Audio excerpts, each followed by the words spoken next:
All right, welcome back to the Intel Extreme Masters Europe qualifier for San Jose as we now get into our second to last series of the night. It's going to be on King Stage on Station, our first map between Sacsri and ForGG. That's right. So we're in the lower bracket now, just 2 games remaining to find out our second player to qualify for the Intel Extreme Masters, joining Vortex of all people throughout this qualifier. And ForGG was knocked down to the lower bracket because he lost versus Sacsri in the winner bracket here. So let's find out which player can actually win. Is it going to be Sacsri? Is it going to be ForGG? Let's jump in and find out, hey? All right, good stuff. So, spawning up the top left-hand corner in just a little bit on King Stage Station, as we have our... That's the wrong button. That's the right button. There you go. Sick production. It's our Red Zerg. It's my Insanity's Sacsri. And down to the bottom right-hand corner, it's our Blue Terran. It's Millennium's ForGG. Yay. Enthusiasm. Yay. Oozing out of Kalaris today. It's getting to that point in the qualifier where my brain just melts, so... And then Kalaris starts giggling at things that aren't funny. Yeah, thanks, man. Like thanks. my jokes. Oh. Give yourself more credit, Sean. You're a funny guy. You're a funny guy. Not really. That's the funniest part about me, is I know that I'm not funny. Wait a minute.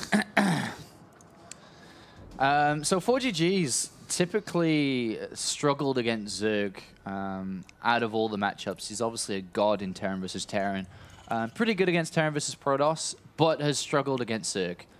Whether he's going to be all-in or not, or whether it just be getting beaten up in the later stages. Sacsri, on the other hand, though, is a legend in this matchup. I've seen a lot of his replays recently and some of his games in online tournaments, and he's a killer. He's so very good at having a lot of stuff. And it's very simple, really. He just doesn't really miss his lava injects. He's got great creep spray. He's got a lot of units.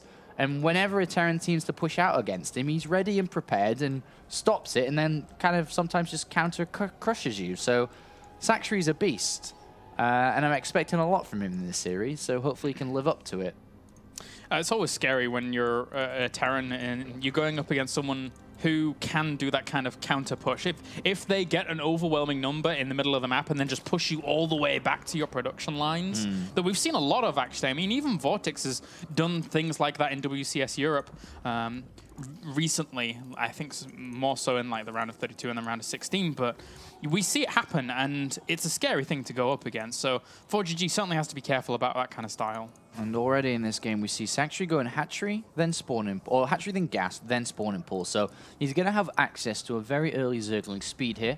And then he can build, you know, a couple of lings, a set of lings here to be able to protect himself against Reapers. And if he's able to control his lings well and keep them alive, he's going to be droning for a long time in this game. He also potentially has the option to be aggressive too, if he was to try to go for some form of roach bailing all in against ForGG, who has been known to be kind of greedy in this matchup. As he already is aiming towards a third command center opener of his own. And lings are already imagined. So should be okay against this. Actually 6 lings to hold this off. Yeah, 6 lings is pretty standard versus Reaper openings. 4 is you running the risk of losing a drone. And to be honest, you shouldn't be losing any lings when you go for 6. No. So he's already lost 1. Yeah, a little bit of miss micro, but he's... And 2. It's funny how he's actually dancing there on the ramp, because he was dancing to the point where hoping that the Reaper had to come up the ramp to actually get shots off, and then so close to death. Yeah, he was greedy. He was trying for a third Zergling kill, and he lost his Reaper. Well, the next Reaper's on the way, but the Queens are already out, and the Zerglings are here as well, so... Not a good start, though. Gets the third Zergling kill, but now he gets the information of the scout, seeing Zergling speed already on the way in. To be honest, you would have loved to have kept 2 Reapers alive. Yeah. Makes your life a lot easier to have both of those alive for the defense against a type of attack, or to actually further your own attack when you join Hellions into it. And overall, ForGG behind all of this is playing very greedy. Third command center is already on the way. He's switching up his factory with that reactor so that he can get those Hellions out. But as you said, the push that he would like to do is a little weaker because only 1 Reaper is present. And he's playing a more traditional open here. He's got a Tech Lab on the barracks just for stim. It's more lings than I was expecting to come out at this point. 16 lings total is kind of decent to defend. And also, it depends on how you want to do it. 16 lings is like the maximum number of lings to use to defend against any number of Hellions for the rest of the game. But the way that he's playing it is he's kind of moving out so he can swing in as Hellions move out. He's looking to get a little bit of a surround on some of these Hellions. Sadly, it didn't quite go to nice control full plan. by Sacsri, but yeah. Okay, well, a few more flutter forwards, and if you can get the Hellions down, then maybe you could use more. But I mean, these 2 extra Hellions popping should be able to force all this away. Yeah, good defense there by ForGG, and unfortunately for Sacsri, now he has to build another set of Lings, otherwise he's going to lose to Hellions. So that didn't work out very well for him there. Yeah, he only got 1 Hellion in total, really. I mean, not even a worker was killed off during that. But he's playing 2 base only, doesn't have a high amount of queens. He's going to play like a 2 base Spire opening. Yeah.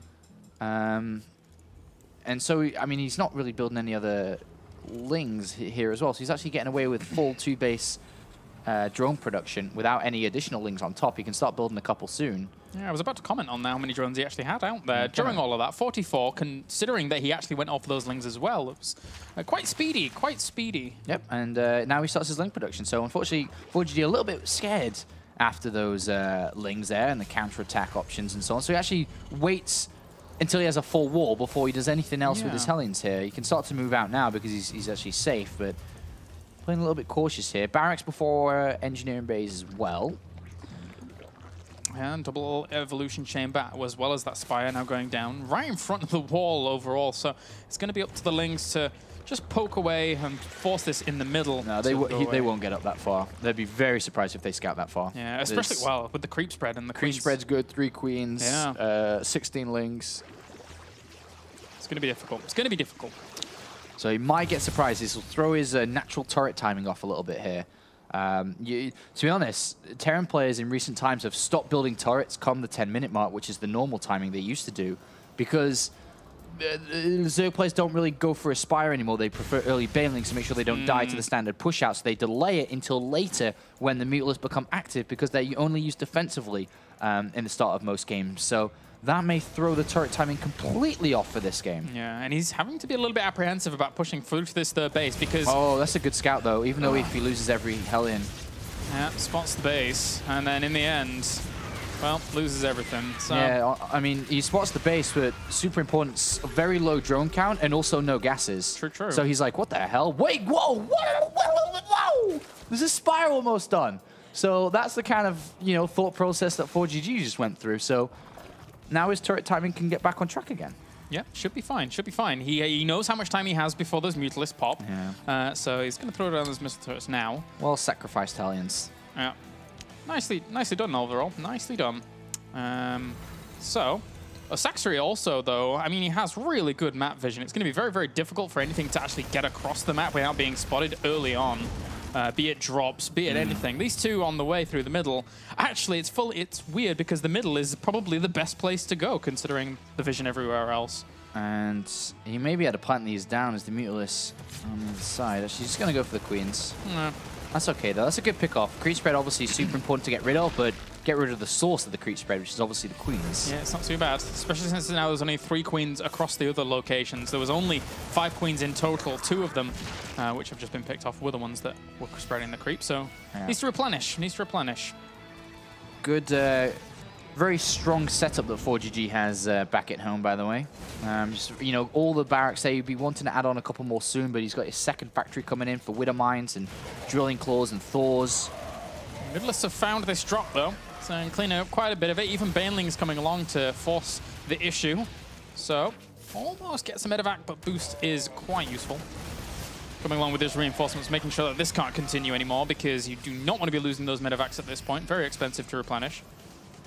Worrisome thing, though. 4th hatchery's done for Zerg. Should be wanting to drone over to that very shortly. And this goes back to what you were saying about Sacsri. I mean, his macro is just phenomenal, and he will have a lot of stuff very, very soon because that 4th base is on the way, because he's rocketing up to 70 drones. Yeah, very nervous moment here for ForGG looking at this creep. It's crazy already to think that he's starting to spread creep coming onto ForGG's side of the map, and it's a long way away from that 4th base that he's got to get to eventually. And that is kind of the goal as a Terran to kind of waypoint to that 4th. All right, so 2-2 on the way here for Sacsri as well. He's a little bit supply blocked, so he needs to get out of that. That's given ForGG a small chance to actually catch up, but that lava should be banking up, and Sacsri will alleviate himself of... Oh, this is bad for ForGG. Pick up and get out of there well, somehow. If he does that, then the Mutalisks are going to chase him down. Got a boost, got a boost. All right, so gets out for just a little bit. Can fall back to the natural. That was close. Yeah, could have been a lot worse, that. definitely could have been worse. Yeah, he got some creep in the middle, but was it fully worth a few units that he lost there? I mean, it wasn't too bad. If you look at the queens he killed earlier, they're not replenishing creep that's been killed. The creep that was just cleared up there, and then the creep originally where the 2 queens were killed too, is not been replaced either. So, seeing the benefits of killing those 2 queens now. Yeah, it's working out all right, but the Mutalisks are still looking to threaten on alternate angles, trying to find this refinery again that as always gets poked away by Mutalisks. And doesn't even get that refinery, plus a few SCV kills. Oh, we can't get drilling claws here. Why is it? Oh, there we go. And he got drilling claws. Nice pickup. Oh, yeah. So, no fast borrowed Widow Mines. That's all right. And so, how many Widow Mines do we actually have out now? 6. It's got a little bit of power behind it, but he's picking up and looking to go for drops again. As I said before, this vision on the left-hand side, it's not going to get broken. So he would have to have alternate units there to really kind of shut that down. And Sacsri is going to be well defended for a long time. Drilling claws would have been really useful. Oh, God, that bailing kit was so good on that left side of the Marines. You know, just keep pushing on forwards. These Marines are very, very weak. These 2 Widow Mines, one doesn't do anything. The other one's completely out of location. Oh, 8 Marines in a medevac. Shot out the sky. And this is how you play as Zerg. You get this far and you keep pushing forwards. You find the weak spots. You find the vulnerabilities. And wow, that was a lot of SCVs going down. Even the command center from Banelings. And that is game. You just can't lose your 3rd command center like this. At this level of play, when a move like that happens, you are busted. Yeah. You are going to jail. And he even knows about this drop as well. It's going to get shut down. It's going to get thrown back. Yeah. And ForGG, it's been crippled. Sacsri's no weak European to pick on here. ForGG's the real deal. He's very, very good, especially in this matchup. Oh, even pulling back the weakened Mutalisks there for just a second, making sure that we weren't going to get targeted down. But so Banelings catch some Widow Mines at the front as well. Everything is going wrong here for ForGG, as once those Widow Mines fall, then this push gets completely stunted. Yeah, it's really funny, actually, because Sacsri's taking his 4th base to the top right, which a lot of Zerg players don't do anymore because they're like, oh, it's actually really difficult to hold on against the pushes down that avenue on the right-hand side. But when you got creep in the middle of the map, it just doesn't matter because the Terran doesn't even get close to that. And when the creep is this big, you are never going to win a fight on it. Yeah. You've got to stop it early. ForGG somehow managed to buy huge amounts of time for his 3-3 to finish up. But Burrowed Banelings are in the mix now as well. The force for Sacsri is going to gather so much strength and just crush across this army. I mean, there's nothing special that stands out for Sacsri. It's just very, very mechanically good. Yeah. It's got a lot of units. Such power. He builds a lot of stuff. I'm okay with that. As a Zerg player, that you can do that and you can win, because right now, look how much is threatening this natural. He has to push this away. We'll get it forced off eventually, but he's still not been mining for his 3rd base for a long time. Look at where this command center is mining from. I mean, all right, let's get back in real mode for GG. Yeah, this is a great start here for Sacsri's campaign to try and take that 2nd place after losing versus Vortex earlier on to the surprise of many. Big Widow Mine shot, but even that isn't going to deter Sacsri from continue poking. And we'll get those rocks eventually, making it easier to threaten from these angles.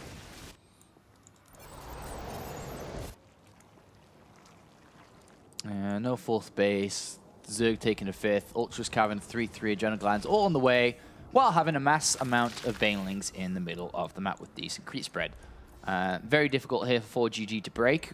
He can have 1 push out shortly, but against that high Bailing, it's going to be very difficult to make the breakout work. And with the lack of money that he's had because of that lack of 3rd, he's in trouble to ever rebuild an army this size. Yeah, he has a lot of Marines, but once these are gone, what is he going to do? The Banelings come crashing through. A little bit staggered in their pursuit, though, but they caught some Marauders at the front, so not exactly the most efficient of trades, and ForGG from then on takes a supply advantage, but Sacsri has so much to replenish from. Yeah, that was actually a stupid fight for Sacsri to take. Really bad fight. But Burrowed Banelings will equalize things up.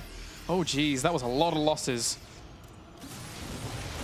He catches one there and starts to drop scans after realizing Sacsri's playing with this guy now. He's playing with his food. And he can. He's got Burrowed Banelings all over the place now. Trying to drop scans everywhere he moves, because if you do not, you will die. Lings flood in, trying to push down that Thor and get onto the top of those squishy Marines with the Banelings.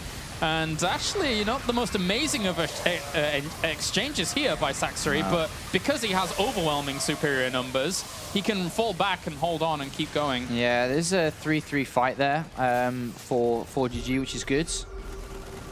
Poor one Baneling tries to burrow, and there's unfortunate... Oh, but these two Banelings at the back. Gotta be careful if he forces the retreat out that way. Oh, okay, so they're not gonna pin themselves up against this wall, as he does realize that those Banelings are there, but Banelings are coming in from both sides anyway, gonna crush a lot of that army anyway, and doesn't even need those burrow Banelings. He has too much, way too much. Dominant game from Sacsri. Dominant. Yeah, it's been very difficult for ForGG to really move at all. You can't. ForGG hasn't been to the other side of the map. He's scanning over there, checking his opponent's expansions, and says, "I absolutely got destroyed." Not the best start for ForGG in the end. Sacsri showing why he can be such a dominant force in this matchup. Yeah. And ForGG needs to do something. He needs to change it up or try and find some damage to do earlier on. So this what happened now and what potentially could happen is ForGG's Terran versus Zerg for his entire career. Plays a normal game, says, I need to change it up. I can't beat him like this. Then does some weird, in the olden days, ForGG, some weird combat shield timing or some weird 1-2 base push out, which gets spotted instantly by an overlord. The Zerg says, all right, ForGG, and then just crushes it. Yeah.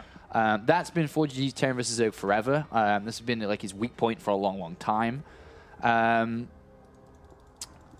hope he doesn't fall into that. You know, Nimbus is a great map, this next one that we're going on to for Terran players. He can go command center first here, he can play really greedy, and maybe hope that Sacsri doesn't try like a Roach Baneling goal. And even if he does, it's up that ramp, it's a lot easier to defend. This is a good comeback map for ForGG for sure. Really sets up map number 3 nicely if he can capitalize on this map. Okay. Sacsri, though, the funny thing is about the game he played just before, it's not like it was a super greedy, like, I'm going to go for my third really fast. He just built a lot of drones across those 2 bases, and when he was ready and willing, just transitioned on after having an earlier Spire. So it's not as if he was really playing a super greedy play, not with the third base, but overall, it lines up so brilliantly for him to just have free reign on his side of the map, whatever he wants to do, because he has so much vision, because he has so much creep spread. It's really good. I feel like you've got to try to drop this guy somewhere and pull his attention one way and drop the other. If you try to play head-on with this guy, he's very powerful, so very difficult to deal with. Well, then let's get into game number 2 now. Sacsri currently leads 1-0. Nimbus is our second map, as we have, spawning to the bottom right-hand corner. It's our red Zerg representing my insanity. It's Sacsri. And up to the top right, we have our blue Terran representing Team Millennium. It is ForGG. So this position's already pretty good for Sacsri in the way that he's going to spot out ForGG early. That's the good part of this. If it is going to be command center first, he's going to see it instantly and then can react from that because of this overload. The 4th base, because it's the rotation symmetry is kind of, it's going to be the same here. There, he's going to have a hard time defending his 4th. 3rd can be sometimes difficult, but should be okay.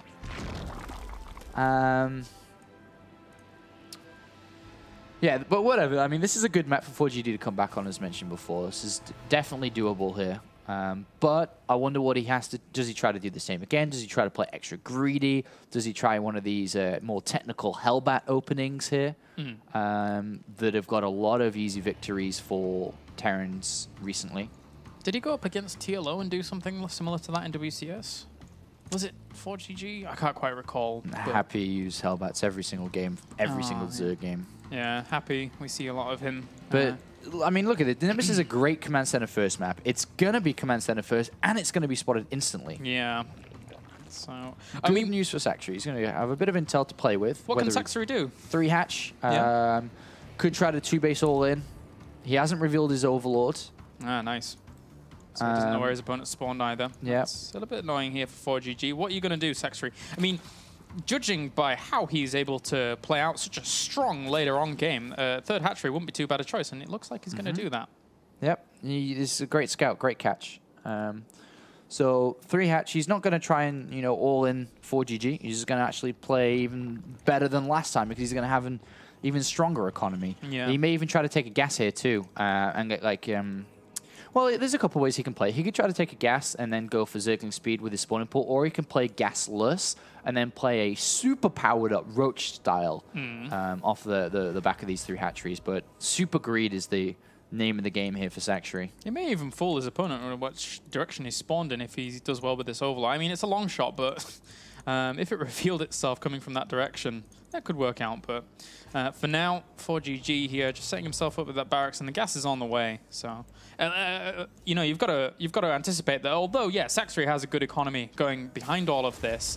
ForGG doesn't have too bad an economy himself. Yeah, he should be going 3 command centers anyway in this game, so it is going to be good. It's just the Zerg's going to be heightened. Like, if you think about how well Sacsri did last game, and he pretty much played a 2-base muter opening and still did super well.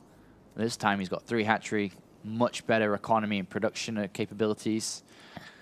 Yeah, it's really powerful. Really, really powerful. So ForGG can go for a 3rd command center very, very shortly here as the factory nears completion. Or he can add on a starport and then try some more technical, as mentioned, opening, whether he tries to throw down an armory, you know, a Viking, Medivac, anything like that. But right now, it's a gasless style from Sacsri. This is super powerful. Yeah. He's going to have a nightmare of a mid-game here. It's going to really scare ForGG when he finds out exactly what he's playing against. Super greedy, but he can be because of that scout initially. So this is really, really strong here from Sacsri. ForGG, though, setting himself up with a starport, looking to switcheroo over with the tech lab by the looks of things. Yeah, he's going to play... well, he's going to play a Banshee here by the looks of it. He's actually worried. He doesn't really know what's going on. I mean, if he builds a tank, I'm just going to... He's dead. He's already dead in this game if he builds a tank. That's true. If he plays defensive against a guy who's open up like this, he's dead. But there should be a Banshee. It's not going to be with Cloak. Or actually, he's got a second guess on the natural. I didn't see that. Oh, he did get one. Yeah, so he's going to play a Banshee opening here. So he could punish the amount of greed from Sacsri. Sacsri has a lot of queens, but he doesn't have detection, so... Yeah, we'll see how quick he really wants to get along with that. And this is something that Sacsri doesn't know about yet. Doesn't know about the second gas, doesn't know about the Banshee or the Hellion play. So no Spore, no Lair could kill him.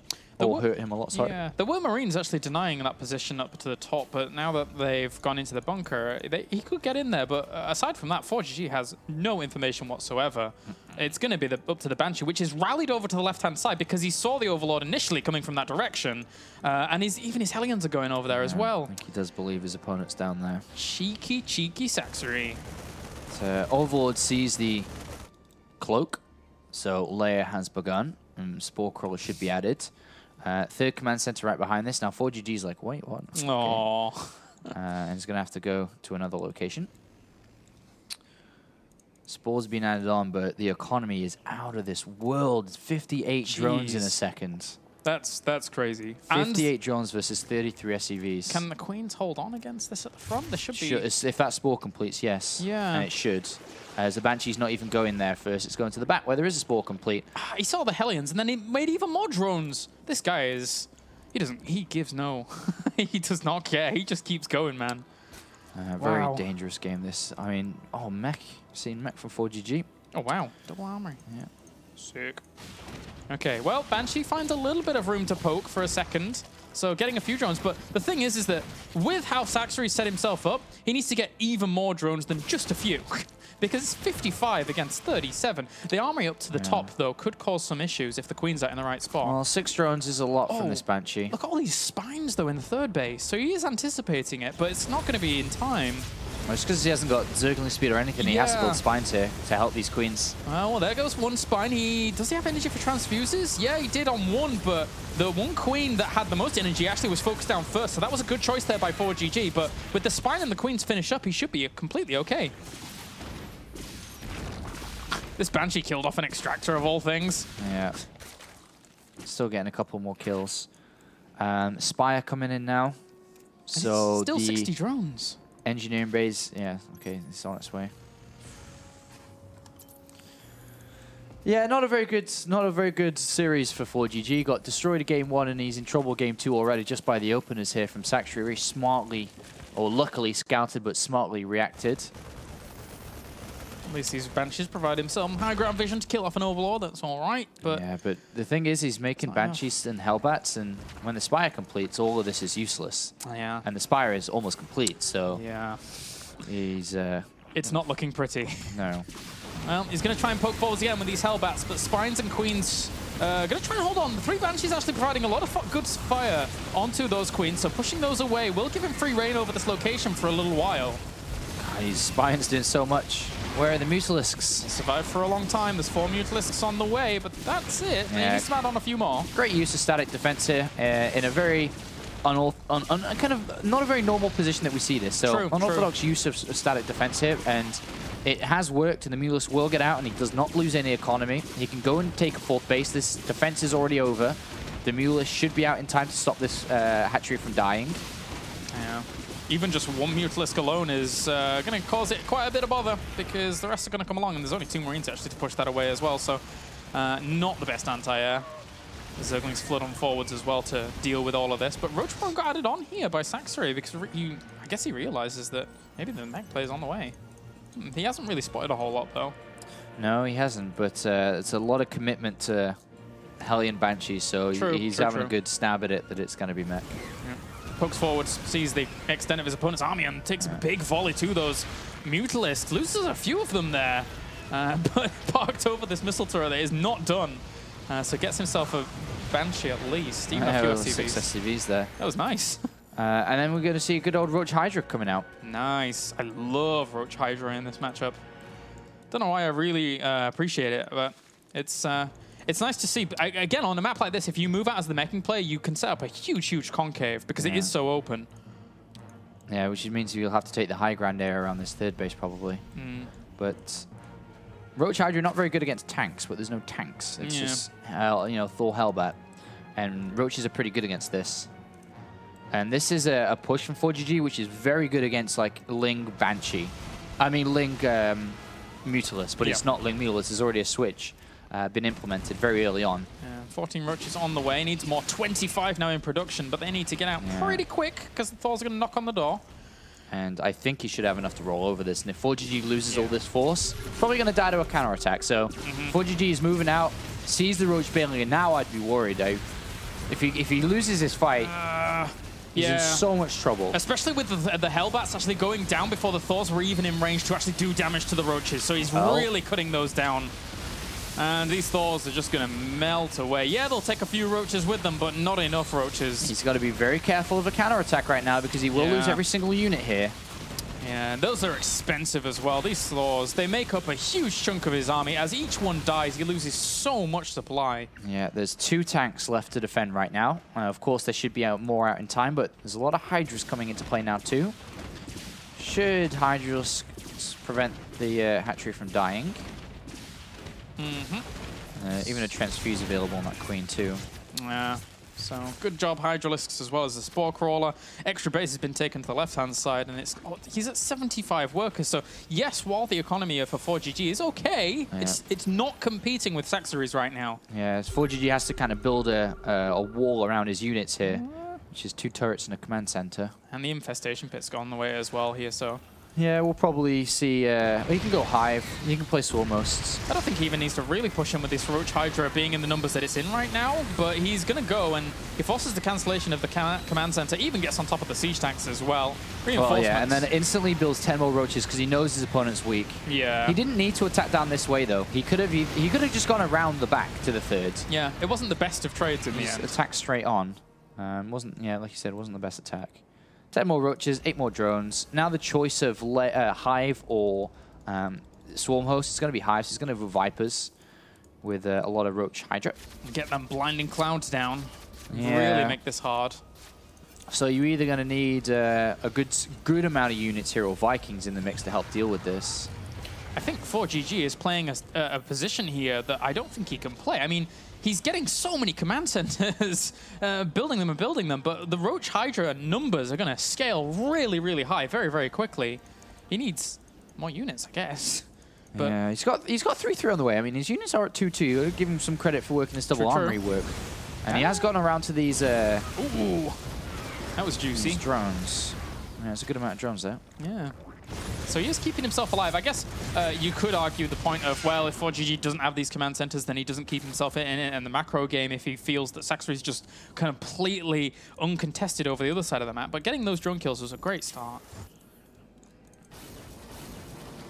He isn't 100% sure what follow-up is. If it's Roach Hydra, Viper, if it's Swarm Hosts.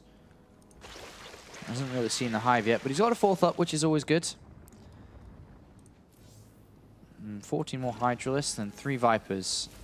Does he just break him when he maxes? Is that a thing? Is what? Is this arm?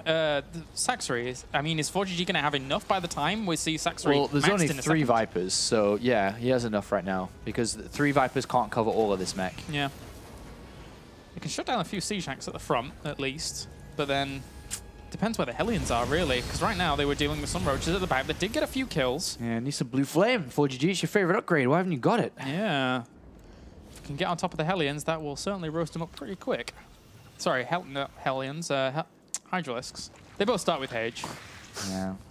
Vikings are coming in, which do help versus Vipers, but needs a bit more time here. He's getting closer to having a good army. 155 is decent. A little bit higher would be nice. And that base down to the bottom left is going to get assaulted in just a second by a big chunk of Hellions. Blue Flame has now started up, but... And Vipers are almost ready. And they got about 6 Blinding Clouds altogether. Sacsri just going to bring the rest of his army down here, clean this up, and then push it away. And he actually... I mean, those Hellions are completely trapped now, so they're going to have to just buy time. Yeah, they're sacrificing themselves. That's what 4GG needs, 182 supply. Yeah, true. Lots of command centers. He's kind of got that army now, and Sacsri should be ready. He's consumed a lot of his Roach Warren to turn into energy for these Vipers. They now have 2 Blinding Clouds each. And the Vikings, if they snipe it, Viper, it's huge. Yeah, if they could get some Vipers, but also, that'd be nice. 4GG's army is very split. This is not good.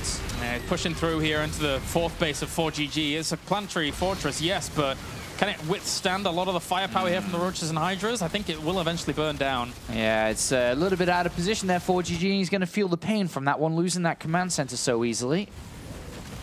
Hellbats trying to break out of that Roach contain that they had down the bottom left, and he actually killed off a lot of the Hydralists on this left-hand side, but another push coming in here with the Blinding Clouds on top of those, a lot of those siege tanks. The Hydralists doing quite a bit of damage, but they don't have Roaches to buffer, so eventually these numbers will wane. 3-3 mech, just too much. But that trade, can Sacsri afford the trade whilst 4GG can't? Yeah, I mean, with the 4th down, it is a massive factor here for sure. And I mean, the Roach Viper is good, but you need a lot of income to support it all the time. With losing the 5th, that does hurt Sacsri. 4GG still got a lot of Vikings though, so the Viper is a lot less useful this time around if the Vikings are in position. The Hellions go back up to their favorite spot on this left-hand side, and well, there's a ton of Roach and Hydra out once again. 20 Hydralists, 26 Roaches against only 9 tanks and 1 Thor. This could do a lot of damage if he actually went. Yeah, it's the Vikings very important to get rid of the Vipers. Yeah, that's true. If he gets rid of that, no Blinding Clouds, his tank's going to shred everything. But is he out of position again? Are these Roach Hydra coming to the planetary? Yeah, he's having a hard time with it, that's for sure. No, they're not. They're just coming into the middle. Yep, catching any Hellions he can here is not too bad. The siege tanks are very split up, though. 2 on this high ground. Pretty vulnerable, so has to be careful.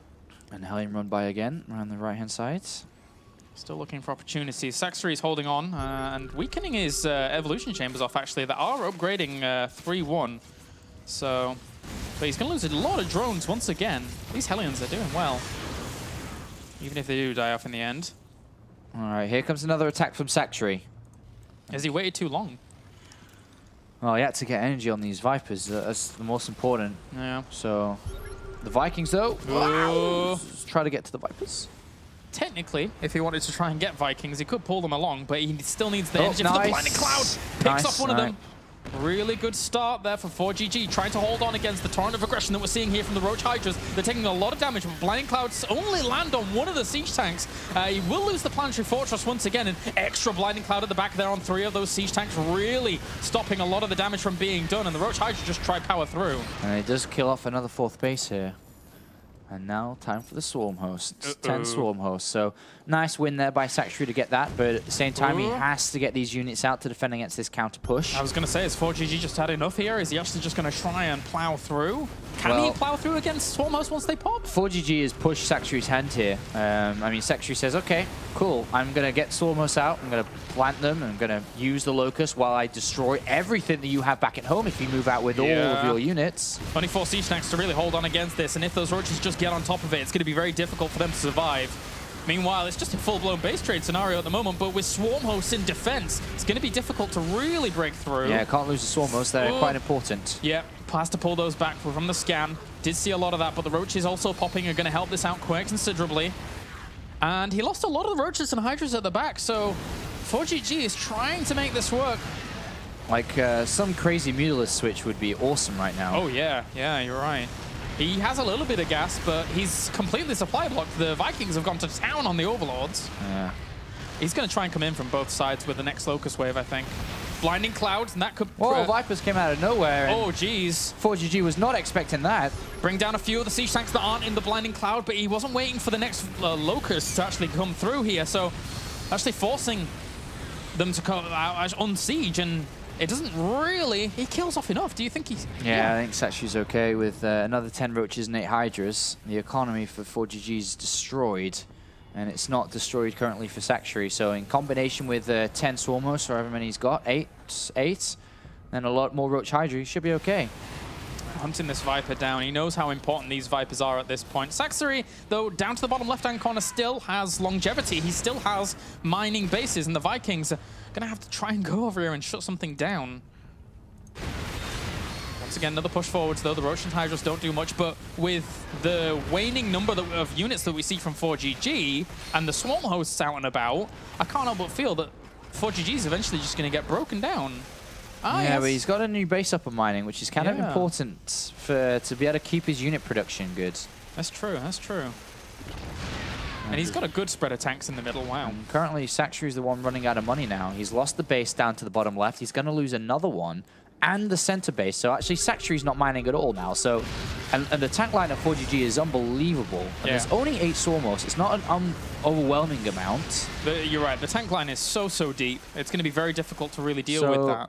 With ForGG mining and Sacsri not, that's now the biggest point in this game. And he's replenishing with very strong units as well. 3 Thors and a few more Hellbats on the way to complement the already deep line of siege tanks that he has. The Locusts can't even get to the tanks anymore. There's too many tanks that are actually dying before they get close. This is difficult. Unless these Blinding Clouds are amazing and get most of these tanks, but he doesn't really realize how far the tanks actually go back. Yeah, unless the Blinding Clouds were 10 times bigger than they were previously. Tries to pull a few of these siege tanks forwards as well. And actually, this is probably the best engagement that Sacsri could have taken with the pulls and the Blinding Clouds. So really actually kills off a lot of that tank line, but he trades so much away whilst ForGG is still mining. Yeah, and there's a lot more reinforcements coming in for ForGG now after losing all those Roach Hydras, which cannot get replaced with only 3 more Roaches coming in. Here come the reinforcements for ForGG, and he's got to power through these Locusts to get to the Swarmos, and then he's going to get to tie up this series. Yeah, great little game here, actually, from both sides. Sacsri trying to break through was unable to do so, and I think, you know, ForGG has almost capitalized on a few of the Sacsri mistakes that we've seen from this, and he's ran away with it. This is looking really cool. Oh, gets so many Overlords behind this as well, so even if he wanted to make any more units, he'd just get plowed down. Can't really make much at all. Lands the Vikings as well to try and push through this Swarm host line. And burrowing right next to that, I'm not sure that's going to work out too well. A lot of scans available, and there he is on top of the Swarm host, and this is going to be game, and ForGG will make the comeback. And as mentioned, Nimbus was the map to do it on. Yeah. Not in the way I expected him to do it, but he does allow himself to get to that 3rd map here, where he can ultimately still fight for that position to advance to the Industry Masters main tournament in San Jose. Yeah. Great game there from ForGG to claw his way back into this. And now it's just one more game to determine who's going to play against first for our San Jose spot. I'm still feeling Sacsri though. I still think he's got it in him. Well, Sacsri is definitely, out of the 2 games, the stronger opponent out of both of them for sure. So definitely coming into this is a strong advantage to Sacsri. Like, you know, 70-30, I would say, in favor of Sacsri coming into this. ForGG's got an uphill battle if he wants to be able to go up against First, where then he has the much higher chance to go through. Because I think First, you know, is going to have a hard time probably against ForGG, but right now, Sacsri is the man to beat in this lower bracket. Merry-Go-Round is going to be our last map between these two, as it looks like both players are ready to go.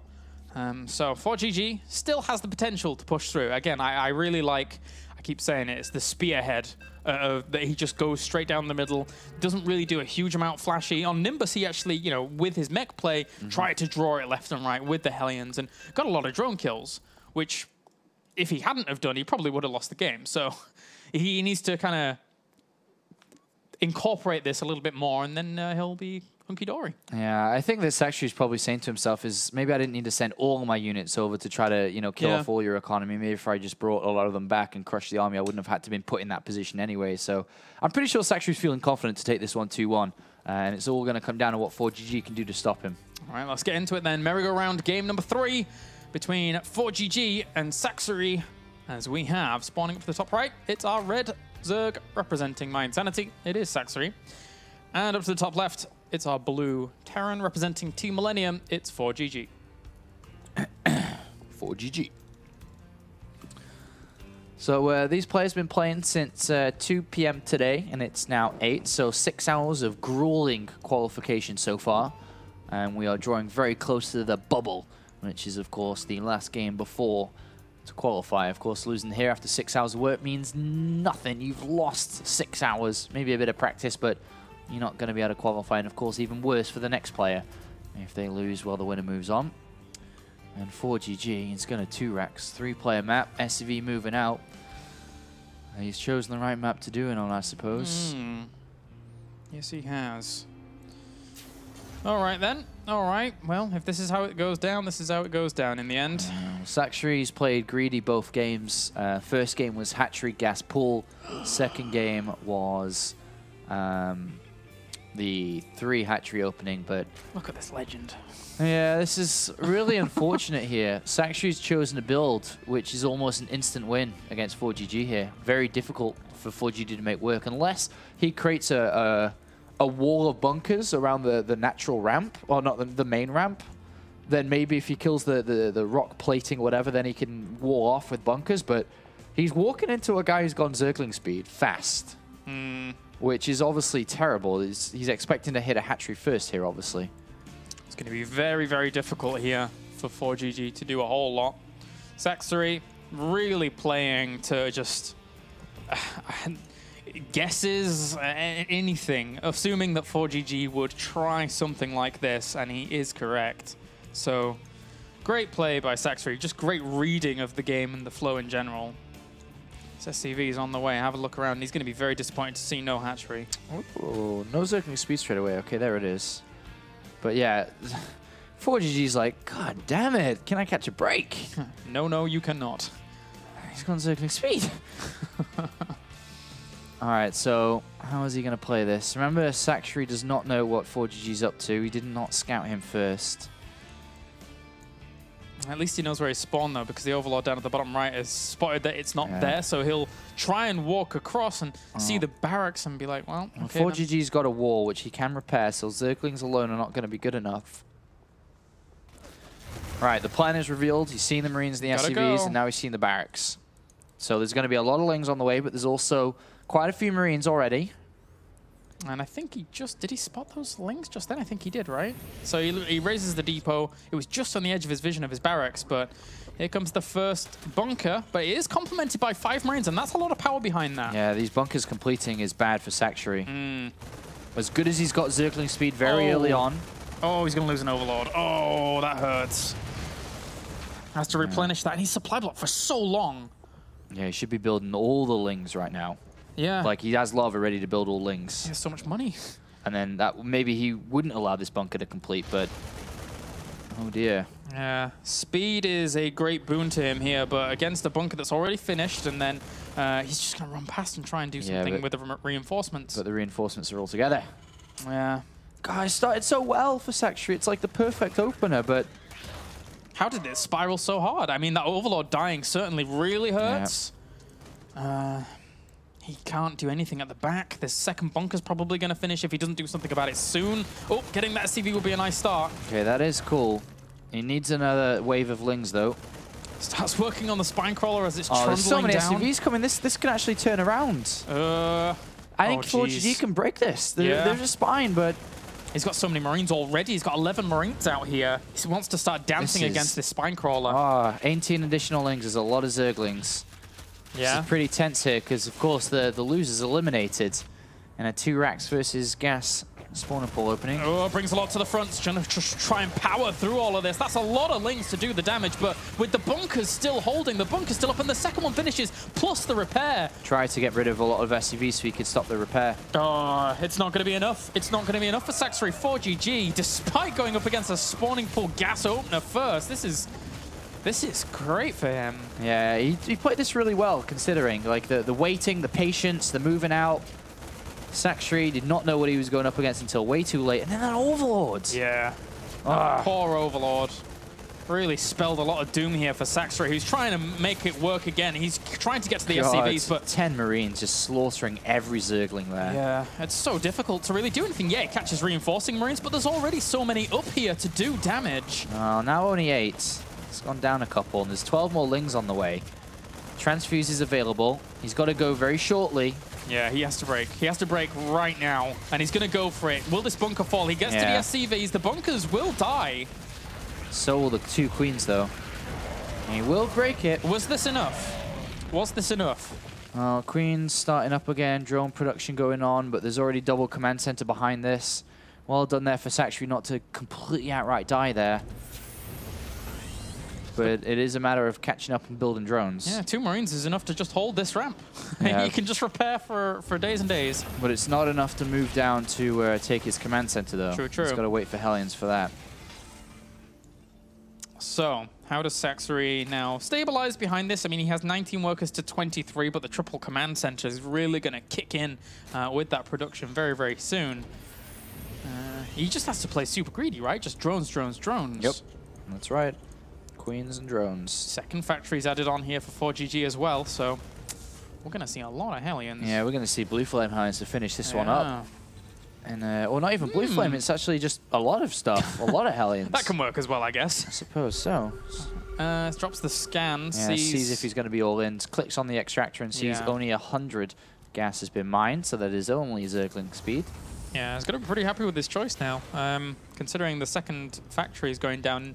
If he just has tons of Hellions off this triple orbital command with the mules even landing on the main base, it still provides a lot of income to fuel double factory play without the natural.